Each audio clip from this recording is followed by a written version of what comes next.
Okay mga tol, pupunta po tayo sa Laguna. Magpapakawit tayo ng top box bracket. Sa mga gusto pala maglagay ng bracket, so punta kayo dito mga tol, kontakin nyo yung shop na pupuntahan natin ngayon. Mga scooter na bracket, gumagawa din sila.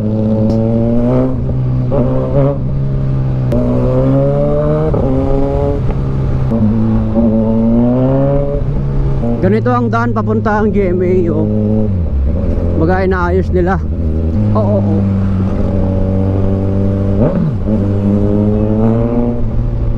Pinangarap ko talaga magkaroon ng isang gym dito sa GMA Cavite. Kasi napakaraming tao dito.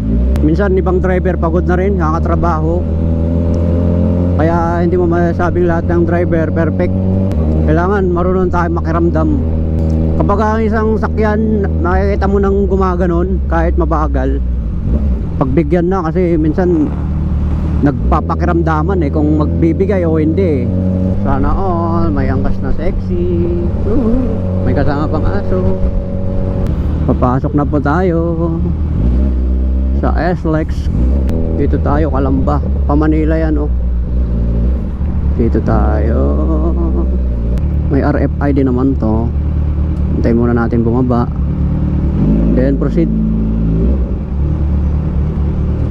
Oh, may 224 pesos pa nga. Pag mabagal ka, dito ka lang sa right.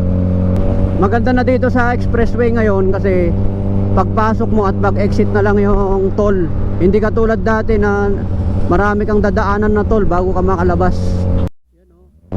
Number 47, may apakan lubang. Tama yung inexitan ko. Number 47, may apakan lubang. 56 na lang ha. Kung pangalan pa siya, no? Hindi siguro. Dito. Ito yung shop nila mga idol, j.com.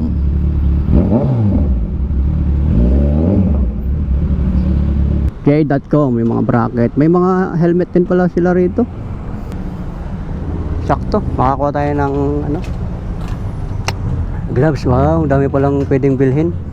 May mga pag napupunta kayo sa mga ganito, nakakaakit bumili problema na lang pera yung bracket ko. Oo. Papa-install niya po? Papa-install. May top box ako doon. Kompleto kayo dito mga scooter din. Scooter. Ang baga made to order talaga. Ibang walang stock order. Pang NMAX ganon. NMAX meron din. Aerox. Basta message lang kayo, no?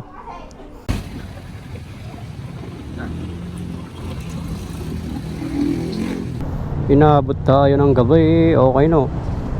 j.com bracket. Top box, lagay ko mamaya yung top box ko. Pwede na pang long ride, baby. Yan yung itsura niya pag may top box. Sakto lang sa gulong. Touring type ang setup. Sir,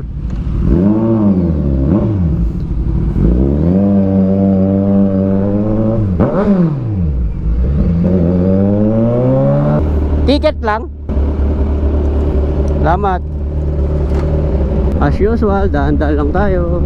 Nag-aantay pa yung anak ko. Maya pag-uwi ko, yayakapin ko na naman. Okay mga tol, so hanggang dito na lang muna tayo. Ride safe na lang tayo lagi. God bless po sa ating lahat. Alright.